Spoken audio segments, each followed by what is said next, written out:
Okay, so two quick announcements. First, one of your classmates was very astute and caught a typo in the midterm questions. So there's an additional answer now on the K-map question, and the PDF that's currently linked has been corrected as well. So if you had downloaded a PDF before, you don't want to re-download the PDF and get the correct version of that question. Number two, rookie mistake on my part. I published all the pieces of the InfoJigs module, but I forgot to click the button that said publish the module. And that's why those were not visible, even though they were visible. At the bottom of this screen, there's a bit.ly link, which is the link to this slideshow. If you want to open that up in another tab, that would make sense. And we're going to have a shared exercise with a second Google slide deck about halfway through. So so having another tab available would be a good idea. Okay, so the first thing we're going to do is start with trying out a tool called Poll Everywhere, which is meant to be a classroom polling tool, but it works remotely as well. So if you have your phone there, you could text to the number 37607. Text Dan Ryan's 879 to that, and that'll join you to this poll. Or if you want to just go into another tab, you can go to the URL pollev.com/DanRyan879. Okay, so today we want to talk about recursion, which is sort of a mathematical idea as well as a coding idea. And at first it seems as if it doesn't have any analogs in everyday life, but I think we'll find out that it does. So here's a joke that showed up on Reddit some years ago. Benoit B. Mandelbrot was a mathematician who did a lot to make recursive geometry a thing. He worked during the 50s, 60s, 70s, and died I think in the early 80s. And recursion, as we'll see in a moment, is about things that are self-similar as you move up and down in scale. So as you zoom in and zoom out, they look the same. And if you think about it, that's unusual, because most things, when you zoom in, you see detail that you didn't see when you were zoomed out. So here's the joke. What does the B in the middle of his name stand for? And they say, well, the B stands for Benoit B. Mandelbrot. And then, of course, what does the B stand for in that one? And the answer is Benoit B. Mandelbrot. And so you get this thing which kind of is this infinite regress, like a infinity mirror. Onward. So this is an example of a fractal. So this is a thing called the Mandelbrot set. And if you stare at this for a second, starting in the upper right-hand corner, you see that the upper right-hand corner starts with we can see the edge of a large black sphere or a large black circle. And on its edge is a smaller black circle. And if we look at the smaller black circle, that's the largest circle that we can see the entirety of. You can kind of see what the pattern is here. You take a large circle, and then at the sort of 7 o'clock position, down in this direction pointing toward the lower left-hand corner of your screen, we have a smaller circle of maybe a third of the diameter of the larger one. And then as we swing around to the left and right of that on that circle, we have other smaller circles that are a little bit smaller than that main one. And then moving outward, we have smaller and smaller circles going around to the back of the original circle. And then if you look at any one of those circles, you see we've just repeated that same pattern. So if you look at the what is essentially the third circle coming down from the upper right, it also has a smaller black circle at about 7 o'clock. And then to the left and right, it has a slightly smaller one and slightly smaller ones and so on. And then each of those has that pattern and so on. And so this process just continues infinitely. We've got this thing going outward like that.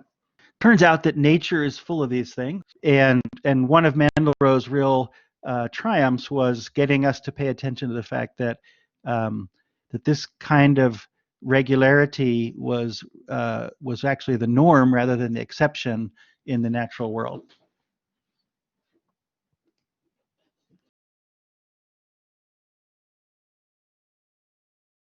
And it starts out like this. You have two forms to start with. You have a circle and you have a square. So I'm going to grab a circle and I'm going to change its size.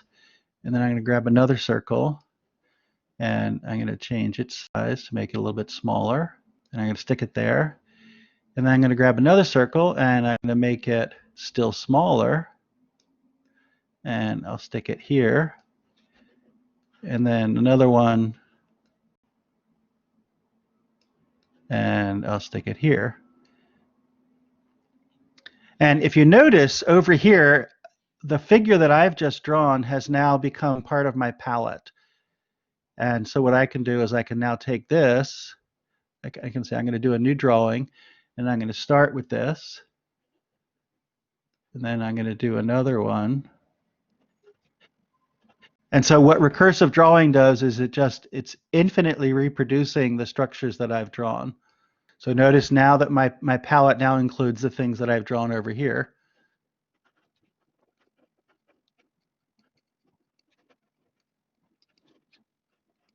And so on. So fun thing to play with. You can spend a lot of time in that little black hole. Back to our slideshow here.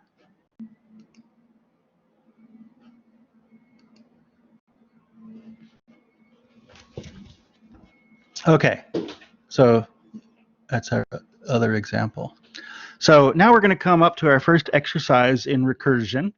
And for this exercise, what I want us to all do is learn how to draw a tree. And so, I'm going to give you sort of the kindergartner's art lesson version of how to draw a tree. So first thing we're going to do is you're going to draw a trunk. And then our algorithm is going to say, so next thing is draw 2 or 3 branches of variable length. They don't have to be the same length, but they're probably shorter than the first one, and do it at various angles. So I have those 3 like that.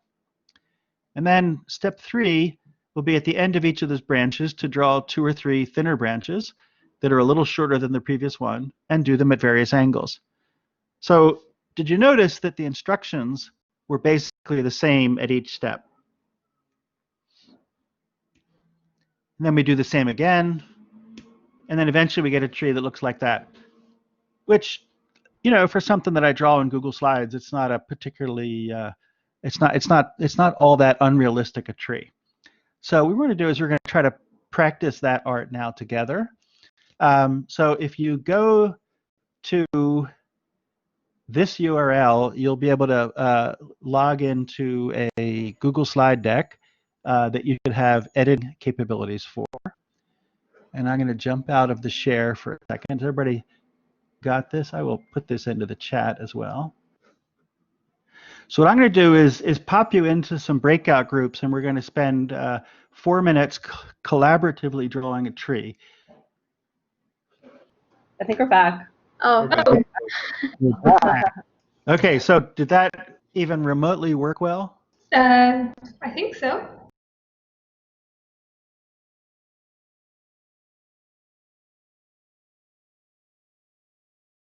So one of the things you may have noticed is that when you went down to the lower left to pick up your parts, there weren't enough of them, right? You had to make extra copies of the branches for levels 8, 7, 6, 5, and so on. And the farther down you got, the more copies you had to make. So that's an important aspect of how recursion works. It's a way of solving problems by saying, rather than trying to solve the big problem, might it be the case that if I could solve a slightly smaller problem, then it would be easy to extend that solution to the big problem.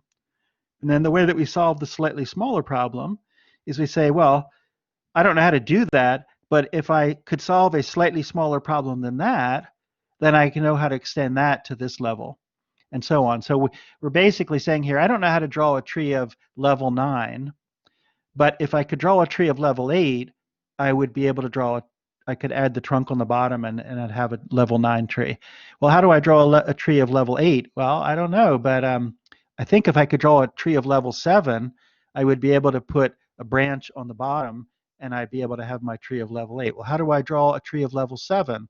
Well, if I knew how to draw a tree of level 6, I could just put a branch under that and I'd have my tree of level 7, and so on down the line. So that's the gist of how you solve a problem through repetition, where it's a recursive repetition. And the recursion part means that you're essentially saying, how do I solve the problem? Well, I just solve the problem by solving a smaller problem and then finishing up. How do I solve that? I solve that by solving a smaller still problem and finishing up, and so on. Okay, I'm going to jump back to our main deck here. Okay, so the next thing we want to try or look at is a thing called the Fibonacci sequence. Anybody remember Fibonacci from math? Can somebody in the chat try to tell us what's the gist of Fibonacci, of the Fibonacci sequence? On the screen here, what we see is we've got one blue square, and then we have another blue square. That's a 1 by 1. And then we have a 2 by 2 grid of yellow, and then a 3 by 3 of red. Right, so as Simber puts it, right, each new number is the sum of the previous two numbers. So if we were going to write it out as an equation, we write like this, that f sub n, in other words, the nth Fibonacci number, is just the sum of the n-1th Fibonacci number and the n-2th, the second one before that. And then we define the first two Fibonacci numbers as having the value 1. So we just say the sequence starts with 1, and the second number is a 1. And then after that, the rule is just the Fibonacci number is the sum of the two previous numbers. Now, this is a really important thing to observe, that the act of solving a problem by recursion can only work if there's a rule that says what you do when you get down to one case, when you get down to the simplest version. So you have to have basically two rules in recursion. One says, here's how to get to the next one. And so you always have a rule for that. And then you have to have one that says, and here's what you do in the base case. Here's what you do when you get to the bottom. If you click on that link down there, you'll get to read about how the Fibonacci sequence turns out to be implicated in a whole bunch of things in nature. The spiral in a sunflower, for example, or if you take a walk out, and we highly recommend this, take a walk out to a park and just look at some plants. The pattern with which leaves grow along a branch and the way that they rotate around the axis of that branch is it manifests in particular combinations from the Fibonacci sequence. And the graphic that we just saw, the spiral, it turns out that the Fibonacci sequence converges towards the golden ratio, which you may have encountered in design classes. So anyway, so highly recommend read up on it. It's a fast thing, but our subject is not how fascinating it is. It's how do we actually compute the damn thing. Okay, so the way we're going to start doing this is by having some human computers, and so we're going to think of the Fibonacci sequence as f of 1, and we'll start it that way. F of 1 is just 1, and we all know that. Does everybody agree that we know that? F of 1 is 1. F of 2 is 1. So when I say f of 2, I mean the second Fibonacci number is 1. And then how do I get the third Fibonacci number? The answer is I add the previous ones. So what we're going to do is I'm going to assign some roles here. So this is going to be very weird, but we'll see how it works. We're going to use the chat, and we're going to try to do this in sequence and see what happens. So Erkson, I need you to tell me what the 8th Fibonacci number is. And what you're going to do is you're going to say, well, I don't know the answer to that question, but luckily I have 2 friends here. And so you're going to send a note to Zhang and Zimrit, and you're going to ask them what their Fibonacci numbers are. So if you could just post that question to them, you can do it in the public chat. What is Fibonacci of 7? Okay, so F7, are you there? So you need to ask F6 and F5 what their values are. So Simrit, you need to ask F5 and F4 what their values are. And Lena, you need to ask F4 and F3 what their values are. And Juan, you have to ask what's F3 and F2. And Freya, you know the answer, so you can actually say the answer. So remember, Freya, you're F3, so all you have to do is you know what F2 and F1 are. Exactly. Okay, now who was waiting on F3? And what else are you waiting for, Lena? So Juan, can you now give the answer to Lena? Because you saw that Freya said F of 3 is 2, and we all know that F of 2 is 1. Okay, so now Lena, can you give your answer?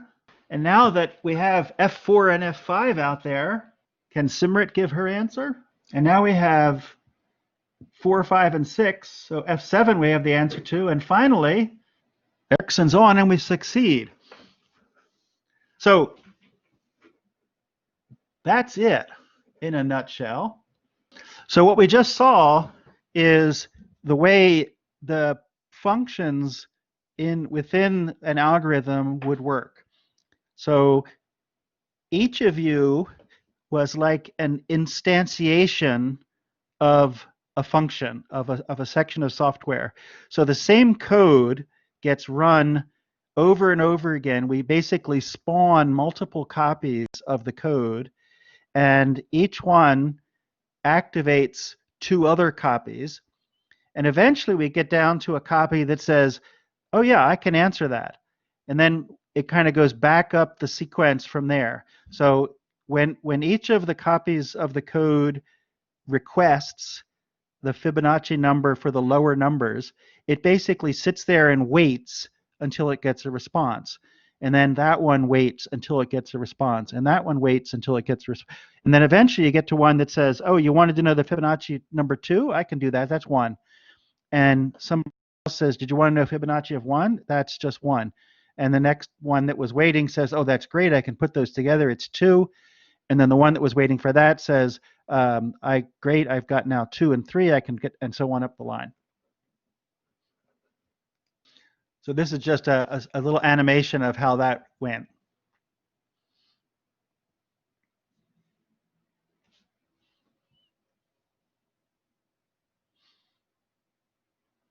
So now the question comes up, what data structure from the info jigs might you associate with this style of algorithm? Answer is the stack. So remember, the stack as a data structure is a data structure where we put elements onto the stack and we take elements off of the stack, and the thing that we take off is always the most recently put on thing, right? So we call that last in, first out. So when you have a recursive algorithm, the act of waiting for a lower level version of the of the code to come back, what you do is you basically put yourself on the stack. So we call, if we were drawing trees, we would call draw a tree of 9, and it would say, well, I could do that, but I need to draw some trees of level 8. So we'd push draw 9 onto the stack, and then we would call 3 draw 8s. And each of the draw 8s would say, well, great, I can do it, but I need to call draw 7s. And so we'd put the draw 8s on the stack. And then we keep working down. And eventually we get down to a leaf, and we say we draw a leaf, and then we pop off of the stack, and the next thing that comes off of the stack would be draw a tree of level 1. And we'd finish the level 1s, and then we'd draw a tree of, we'd pop the stack and level 2, and so on. So let's look at some code here. If you want to go to the actual code pen, the link is up top there. And I'll switch to that screen. So here's the Fibonacci code. Let's take a look at the code on the in the JavaScript section on the right. So I have a function called Fibonacci of I. And it says if I is less than 2, return 1, because, or if I is less than or equal to 2, return 1, because we know that F1 and F2, the first two are just 1. And it says otherwise, return the sum of Fibonacci I minus 1 and Fibonacci I minus 2. So that's saying that the previous two. The rest of the code there is simply managing the input and output. So it's not very interesting to us here. If we look at the HTML, all it's doing is setting up this box so I can put a number in. So if I put in, say, 5, and I say compute Fibonacci, it says Fibonacci of 5 is 5, and then it shows me what the numbers are. And if I say try 8, we get to 21, and so on. If I try 12, there's 12. I'm going to try 18, it does 18. But if I try, say, 24, got it. I'm going to now try 38, and it crashes. Anybody have a gut level feeling for why it might have crashed at that point? So remember what was happening when you drew the trees. When you got down to the very small branches, how many copies of the little branches did you need to make? So we could call it an overflow, but it's a particular kind of overflow where basically the depth of the stack has gone beyond something that we're allowed to. So if you think about when you were drawing the tree, right, when you were in the 9th level of recursion, you didn't have 9 things on the stack, right? You had, for the first level, you had 3, and then the next level you had 3 times 3, and the next level you had 3 times 3 times 3, and so on, until we get to a very large number by the time we get to the 9th level out, right? In the case of Fibonacci, it's only 2 each time, but you can do the math and say, well, if I am looking for Fibonacci of 40, then I'm going to have 2 things on the stack when I go to Fibonacci of 39, and 2 times 2 things when I go to 38, because I've now asked for Fibonacci of 38 and 39. And then for 38, I have to ask for 37 and 36, and for 39, I ask for 37 and 38. And so it kind of gets exponentially out of hand. So there's limits to how much of this recursion that you can do. But think about what I just said here. I'm just going to write this down. So I said F40 equals F39 plus F38. And then F39 equals F38 plus F37, and F38 equals F37 plus F36. Anybody see a peculiar thing going on there? Right here, I've just in this bit, I've asked people to calculate F of 37 twice. And this would kind of keep on going all the way down like that. Now, when you were being human computers, did anybody reproduce the entire process the second time one of your classmates asked you for your F number? Almost certainly not. What you did is you said, I already did that, so I can just tell you the answer. I went to the trouble of finding what f of 5 was or f of 7 was by asking classmates and waiting. And I got the results. I knew it. But there was a second request for my F7, and I didn't redo the whole process for that. What I did was I said, oh, I remember that from last time. So what we're going to check out now, I'm going to switch to a different piece of code. So this one we're calling Fibonacci 2.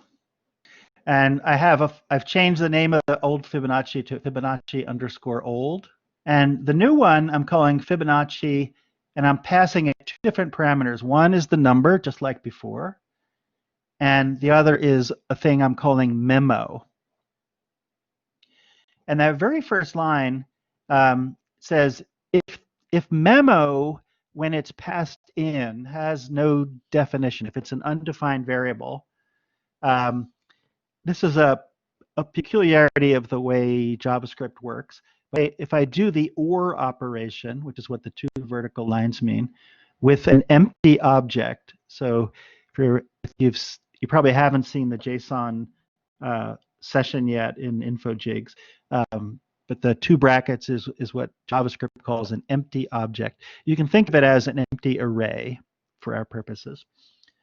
So if I say memo or empty array, if memo is undefined, then it gets the value empty array, empty object.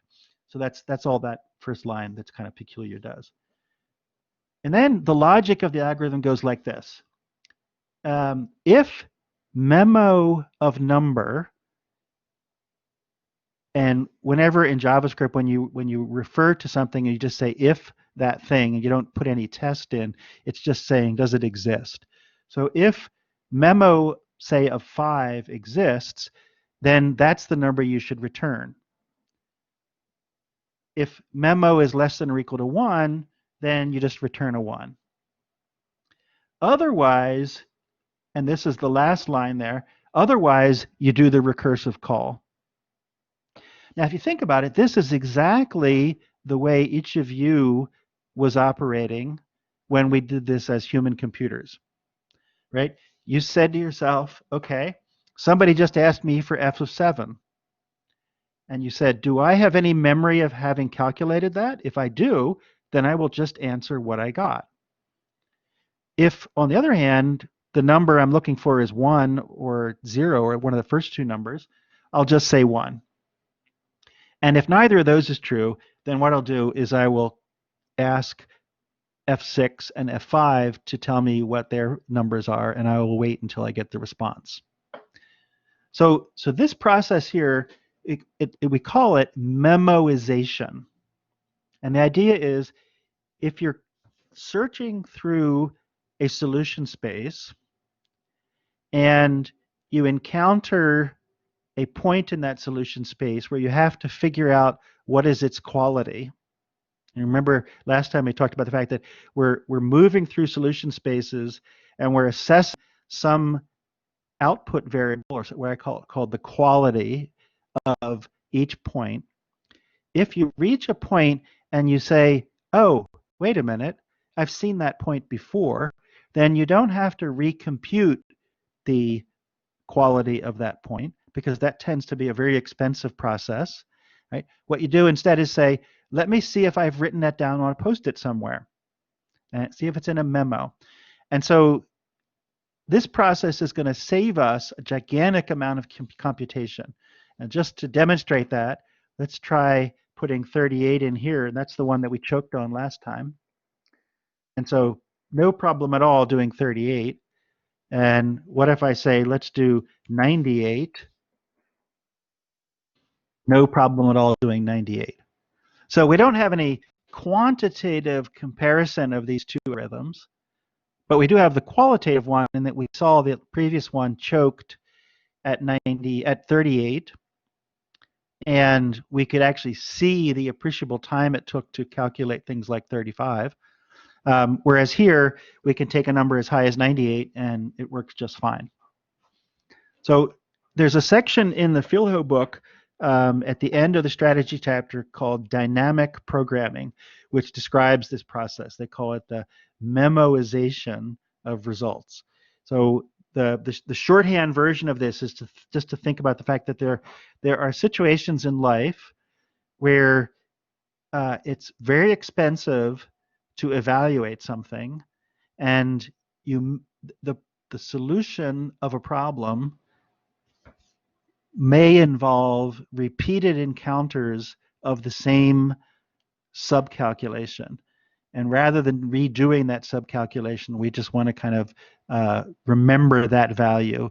And so we kind of make a memo or a post-it, and anytime we need that again, we have it available to us. Questions?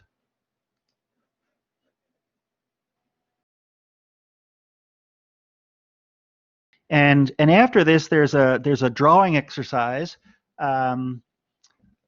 which is another fractal-like object that we're after. And so it's fun if you try this exercise without looking at where it goes, but it's a bit mentally bedeviling. So the basic idea is that we have a recursive algorithm that says if you reach level 1, just draw the polygon ABC, which essentially draw a triangle. So draw a polygon means connect points A, B, and C. Otherwise, what you should do is find the midpoints of the segment AB, the BC, and CD. So if the red points here are the original points we start with, and the blue points are the midpoints that we find. And then after you find the midpoints, what you're going to do is repeat this recursive thing for, in this case, the triangle ADF at the top, the triangle DBE at the lower left, and the triangle FEC at the lower right. And if you continue that, you get something like that, and put something in there.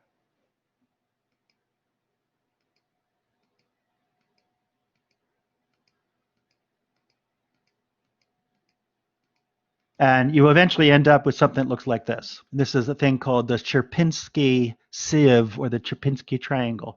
And it has the same process that fractal at the beginning had, which is that it's scale-free, that no matter how much you zoom in, no matter how many levels you go down, you see this same pattern over and over again. Okay, see ya. Bye. Talk soon. Bye. Bye. See ya. Bye.